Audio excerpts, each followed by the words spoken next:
Absent. Private members resolution number 2, Shri Biplav Kumar Dev to move a resolution urging the government inter alia to set up Agarwood Board of India and support it, promote scientific efforts for increasing production and productivity of agarwood, provide adequate welfare measures for agarwood cultivators, support research and development, and provide incentives to young entrepreneurs for holistic development of agarwood sector. धन्यवाद सभापति महोदय। जो resolution मेरे द्वारा लाया गया है वो आगरवुड के ऊपर है। इस हाउस को बहुत कम लोगों को हो सकता है इसके बारे में जानकारी है और ये भारत के इकोनॉमी को सशक्त करने में बहुत मददगार हो सकती है और मैं इस विषय को विस्तार से इस सदन में रखना चाहता हूं। महोदय,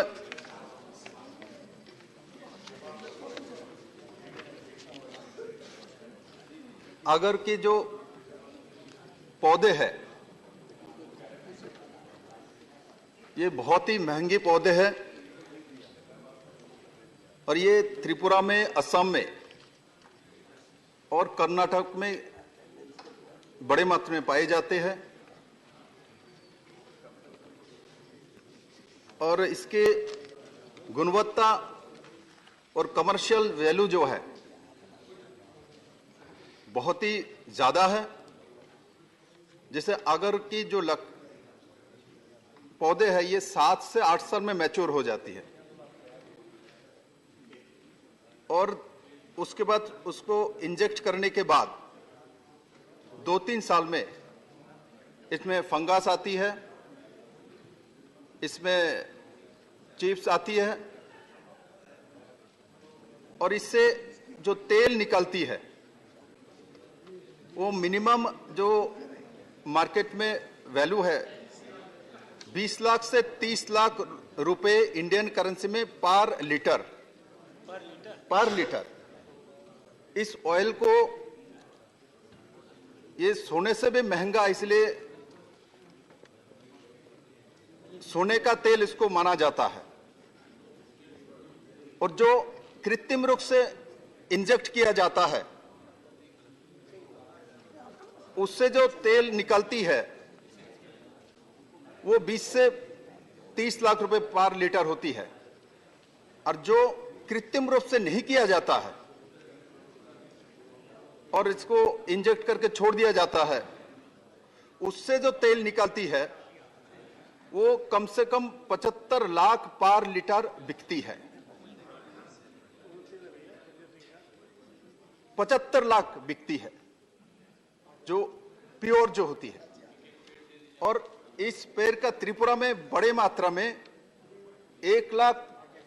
करोड़ 25 लाख के आसपास त्रिपुरा में इसके पौधे, मैच्योर पौधे हैं। हमारे सरकार आने के बाद हम लोगों ने इसके ऊपर आगर मिशन बनाया। इसके ऊपर फॉरेस्ट की बहुत सारी एक्ट लगा हुआ था, इसको हम लोगों ने हटाया क्योंकि त्रिपुरा जैसा स्टेट, इसमें छोटे राज्य में बहुत टैक्स रेवेन्यू कलेक्शन का कोई जगह नहीं होती, बड़े इंडस्ट्री नहीं है, तो उसमें चाय और रबर का है और ये ऐसा सेक्टर है जिससे अगले 2 साल में असम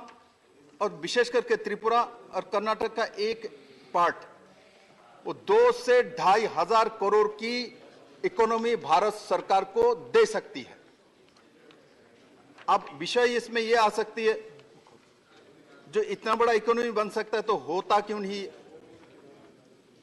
इसका परमिशन भारत सरकार ने पहले जब पुरानी गवर्नमेंट थी, आगर के ऊपर एक्सपोर्ट करने का पाबंदी है, परमिशन नहीं है।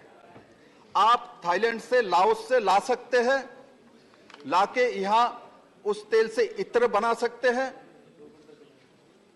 चिप्स बना सकते हैं,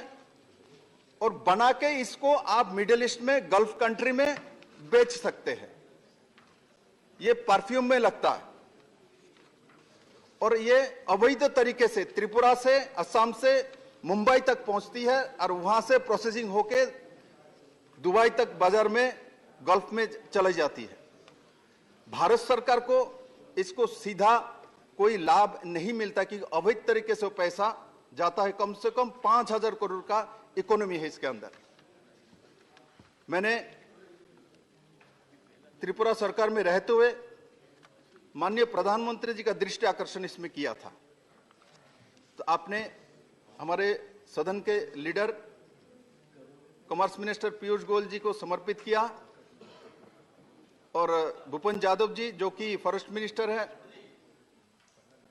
इन दोनों के माध्यम से पहली बार जो 25,000 मेट्रिक टन आगरवुड एक्सपोर्ट करने का पहला परमिशन दी गई है।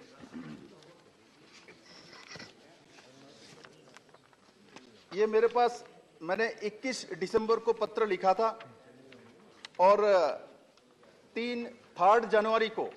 भारत सरकार में ये परमिशन दी। आज 10 महीना हो चुका है, नोटिफिकेशन भी हो चुकी है, 1 ग्राम आगरवुड भी हम एक्सपोर्ट नहीं कर पाए। 1 ग्राम। उसका कारण क्या है? सदन को समझ में आ रहा है क्योंकि इसमें बहुत बड़ा इकोनॉमी है, अवैध तरीके से रुकावट डालता है, नहीं तो 10 महीने में नहीं हो रहा है। इसको ऊपर जो इस आगरवुड को बेचने का, एक्सपोर्ट करने का जो सिस्टम बना के रखा हुआ है, इतना कठिन पद्धति बना के रखा है, वो करना ही मुश्किल है। तो मैं आपके माध्यम से भारत सरकार से ये चाहता हूं, जो स्पेशल कोई कमेटी बना के, क्यों भारत सरकार चाहने के बावजूद 3 जनवरी 2022 पे मंत्री जी ने लेटर भी भेज दिया, नोटिफिकेशन हो चुकी है, उसके बाद इस काम क्यों नहीं हो रहा है और इसका प्रोसेसिंग इतना कठिनाई क्यों करके रखे है। हमने एक टीम भेजा था त्रिपुरा सरकार की तरफ से लाओस में और थाईलैंड में, और उसमें जाने के बाद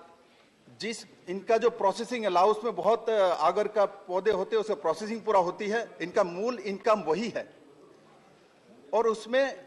जो तरीका अपनाया एक्सपोर्ट करने की, जो सिस्टम बनाया, वही सिस्टम को भारत सरकार फॉलो करे तो बड़े मात्रा में हमारे देश को, हमारा जो इकोनॉमी है उसमें लाभ होगी। महोदय, मैं आपको ये भी बताना चाहता हूं, जो आगर के से तेल निकालते वही वो खत्म नहीं है, इससे जो पत्ते हैं इसको भी बॉइल जो किया जाता है, उस पानी को भी मैं त्रिपुरा में अभी 500 ग्राम बोतल की जो पानी है, इसका इम्यूनिटी पावर है, मेडिसिन वैल्यू है, वो एक बोतल 200 रुपए में बिकता है। मतलब पानी भी इसका 400 रुपए में लीटर बिकता है, और इसका मेडिसिनल वैल्यू है, जो अमेरिकन कंट्री में ये लिया जाता है लाओस वगैरह से, और वो मेडिसिन में यूज किया जाता है। चाइना में, जापान में, कोरिया में इसको बड़े मात्रा में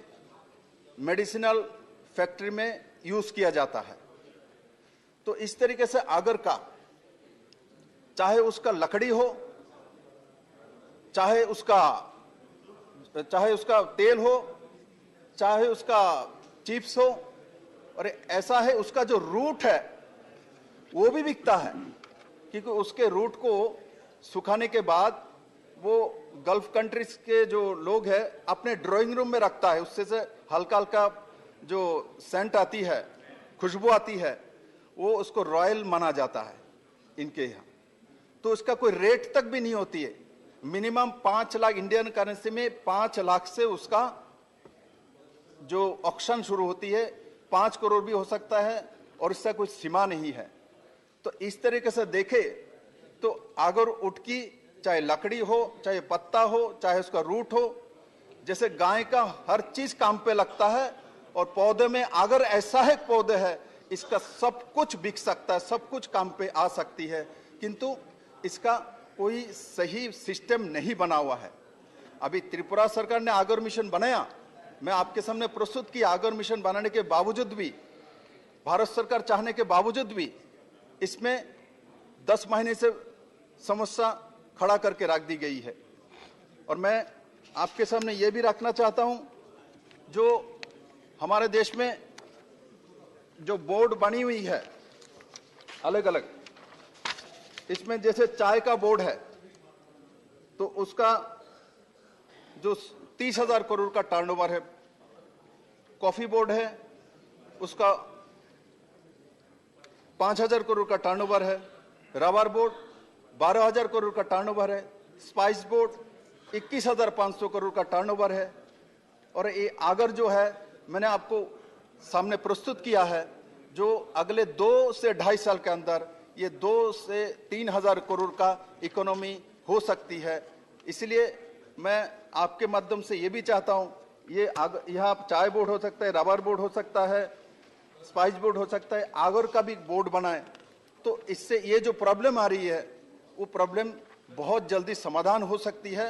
और बहुत बड़ा इकोनॉमी हो सकता है। महोदय, मैं आपके माध्यम से ये भी सदन में रखना चाहता हूं, क्योंकि अगरबत्ती इसमें भी ये यूज किया जाता है बड़े मात्रा में आगर को, तो वो भी हमारे लिए रॉ मटेरियल हो सकता है अगरबत्ती के लिए, क्योंकि हमारे माननीय प्रधानमंत्री महोदय ने हमारे कुटीर शिल्प को बढ़ावा देने के लिए चाइना से जो अगरबत्ती के स्टिक आती थी उसके ऊपर ज्यादा जो टैक्स ड्यूटी लगाया, ड्यूटी लगाने के कारण से हमारे जो ट्राइबल भाई लोग हो, जनजाति भाई लोग हो, जो बैम्बू के माध्यम से अपना जीविका पालन करता है, उनके लिए एक रास्ता खुली है। और आज मैंने एक समय त्रिपुरा में 29,000 मैट्रिक टन जो बैम्बू स्टिक जो अगरबत्ती के लिए आती थी, चाइना से आने के बाद वो लगभग बंद हो गया था। आज त्रिपुरा में दोबारा, असम में, त्रिपुरा में, जिस राज्य, मिजोरम में जिस राज्य में बैम्बू बड़े मात्रा में है, वो हमारे अगरबत्ती स्टिक दोबारा बनाना शुरू हुआ, फैक्ट्री चालू हुई, तो उसमें भी बड़े मात्रा में ये आगर यूज किया जा सकता है और अगरबत्ती का जो बाजार हम बड़े मात्रा में एस्टेब्लिश कर सकते हैं। महोदय, मैं आपके माध्यम से ये भी रखना चाहता हूं, जो इस आगरवुड के जो मेडिसिनल वैल्यू है, जो इम्यूनिटी पावर है, ये एक मानव जीवन में बहुत बड़ा विषय रखता है। और साथ ही साथ रावार जैसे प्लांटेशन, उससे भी ज्यादा लाभदायक ये आगर प्लांटेशन है। और त्रिपुरा सरकार ने बड़े मात्रा में अभी आगर प्लांटेशन शुरू किया है, और मैं आपके माध्यम से भारत सरकार से निवेदन करूंगा, ये जहां जहां आगर की क्लाइमेट है, फॉरेस्ट डिपार्टमेंट के माध्यम से इसको विवेचना करके आगर का पौधे लगाया जाए और इसका बाजार बनाया जाए, और साथ ही साथ भारत के नौजवान को रोजगार मिले। और माननीय प्रधानमंत्री जी जो चाहते हैं, जो अपने देश में ही रोजगार बढ़े और वो रोजगार बहुत जल्दी हो, ये एक प्राइमरी सेक्टर है। इंडस्ट्रियल सेक्टर में हम जब जाते हैं तो 4 साल, 5 साल, 6 साल, 10 साल लगता है, किंतु ये सेक्टर ऐसा है, ये प्राइमरी सेक्टर है, ये अभी आपको अगले 6 महीने के अंदर आपको रोजगार देगा। तो स्वाभाविक तौर पे हमारे नौजवान को उस दिशा में जाना चाहिए, जो चीज हमारे पास है और जल्दी रोजगार दे सकता है। तो अगर ऐसा एक सेक्टर है, इसमें बोर्ड बना दी जाए और इसको जो एक्सपोर्ट करने की नियमावली में शिथिलता लाए, सहजीकरण करे, और इससे बड़े मात्रा में भारत के नौजवानों को रोजगार मिले और इसका रास्ता खुले, और अवैध तरीके से इसको जो किया जा रहा है लंबे समय से, उसके ऊपर रोक लगाए, व्यवस्था करे और सटीक तरीके से इसको किया जाए और भारत सरकार को इसमें रेवेन्यू मिले। इस दृष्टि से मैंने इस विषय को आपके सामने रखा है और मैं आशा करता हूं मेरे सदन में जो भी सदस्य है